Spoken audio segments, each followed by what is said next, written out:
আপনারা যদি শেখ মুজিবের জন্য দুঃখ প্রকাশ করেন তাহলে আপনারা মীর জাফরের পক্ষেও দুঃখ প্রকাশ করেন।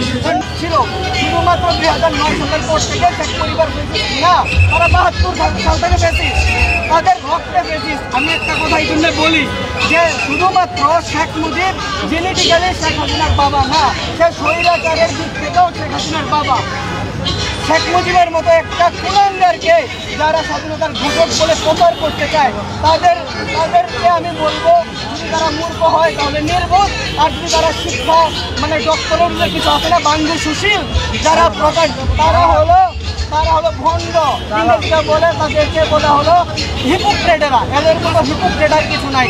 গতকালকে থেকে দেখতেছি কিছু নিউজ চ্যানেল প্লাস কিছু সুপার সেলিব্রিটি তারা শেখ মুজিবকে শ্রদ্ধা জানাচ্ছে। তাদের উদ্দেশ্যে আমি একটা কথা বলবো যে আপনারা শেখ মুজিবকে শ্রদ্ধা জানানোর আগে তার পরিবারের ইতিহাস সম্পর্কে জেনে আসুন।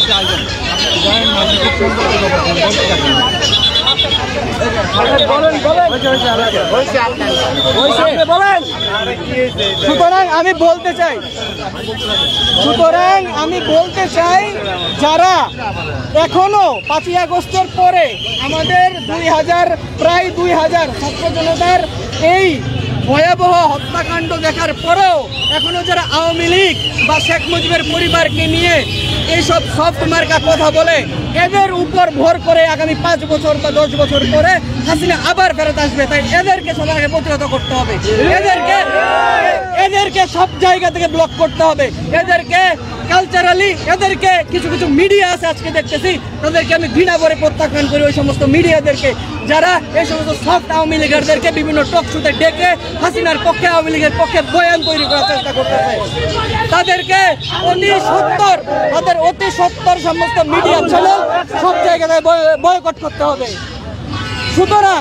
সুতরাং আমি সবার উদ্দেশ্যে বলতে চাই যে শুধুমাত্র আমরা হাসিনাকে বা আওয়ামী লীগকে পরাজিত করার মাধ্যমেই আমরা ফেসিবাদকে বিলুপ্ত করতে পারবো না। আমাদের নিজেদেরকে পরিবর্তন করতে হবে, নিজেদের জ্ঞান বাড়াতে হবে। 71 সালের পরবর্তী সময় শেখ মুজিব এবং তার পরিবার কি দুর্নীতি করেছে এগুলোর ব্যাপারে আমাদের স্টুডেন্টদের প্লাস যে সমস্ত টিচার রয়েছে, আমরা সাধারণ মানুষ রয়েছি, এখন মোবাইলের যুগ, আমরা একটু সার্চ করলে একটু খোঁজাখুঁজি করলে আসল নিউজটা দেখতে পাই। আমাদের উচিত সেই আসল হিস্ট্রিটা জানা, সেই আসল হিস্ট্রিটা বের করা, তারপরে আমরা নিজেরাই বিচার করতে পারবো যে শেখ মুজিব কি স্বাধীনতার পক্ষে ছিল না বিপক্ষে ছিল, শেখ মুজিব কি স্বৈরাচার ছিল ছিল না, শেখ মুজিব কি শ্রদ্ধা পাওয়ার যোগ্য না আজকে 15ই আগস্ট আমরা 32 নম্বরের সামনে দাঁড়িয়ে আনন্দ উল্লাস করব। কারণ আমি বলতে চাই আপনারা যদি শেখ মুজিবকে তার যুদ্ধের পক্ষের শক্তি হিসেবে তাকে শ্রদ্ধা জানাইতে চান তাহলে আপনাদের উচিত সেই সমস্ত বুদ্ধিজীবীদের উদ্দেশ্যে বলতে চাই, বিশেষ করে মাসুদ কামাল, তারপর আরো কয়েকজন আছে না যারা বিভিন্ন টকশো থেকে শেখ মুজিব বা আওয়ামী লীগের পক্ষে কথা বলে, তাদেরকে বলতে চাই আপনারা যদি শেখ মুজিবের জন্য দুঃখ প্রকাশ করেন তাহলে আপনারা মীর জাফরের পক্ষেও দুঃখ প্রকাশ করেন। কারণ মীর জাফর এমনি কিন্তু নবাব আলিবুদ্দি খানের মেয়ের জামাই হয় নাই, পুলিশের শাসক হয় নাই। সে 10 বছর বর্গীদের বিরুদ্ধে লড়াই করে বাংলাদেশ থেকে বর্গীদেরকে তৎকালীন মারাঠাদেরকে উৎখাত করেছিল। তাই বলে কি 1757 সালে সে যে বাংলাদেশের সাথে গাদ্দারি করছে সেটা আমরা ভুলে যাব, কখনোই ভুলবো না।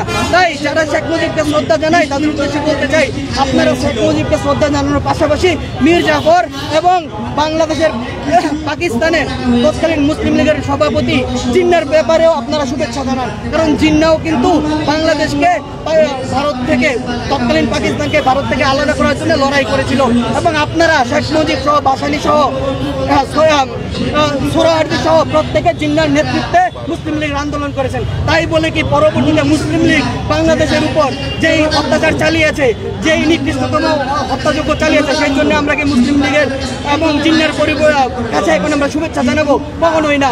সুতরাং মানুষের এই জন্য একটাকে বললাম যে একটা মসজিদের ইমাম সাহেব যদি 50 বছর ইমামতি করে, তার পরবর্তী সে যদি 5টা হত্যা করে, 2টা ধর্ষণ করে, তাহলে কি আমরা তাকে ইমাম বলে ছেড়ে দিব নাকি তাকে খুনি বলবো, ধর্ষণ বলবো? শেখ মুজিব যদি 71 সালের মুক্তিযুদ্ধের পক্ষে থেকেও থাকে তাহলে 72 থেকে 75 পর্যন্ত সে যে অপকর্মগুলো করেছে সেগুলোর জন্য তাকে আমরা খুনি বলবো, স্বৈরাচার বলবো। তাকে আমরা বাংলাদেশের মরণোত্তর বিচার চাই। সেই জন্যে আমরা তাকে ভারতপন্থী বলবো, বাকশালের জনক বলবো, স্বৈরাচারের জনক বলবো তাকে। আজকে আমি 32 নম্বরে কেন এসেছি জানেন? এসেছি স্বৈরাচারের বাসভবনের সামনে দাঁড়িয়ে আনন্দ উল্লাস করতে। যারা শোক জানাইতে চায় তাদেরকে এখানে আইসা আমাকে ফেস করার জন্য আমি চ্যালেঞ্জ জানাচ্ছি। ইতিহাস দিয়ে, তারপরে আপনারা তথ্য প্রমাণ দিয়ে আমাকে চ্যালেঞ্জ করুন।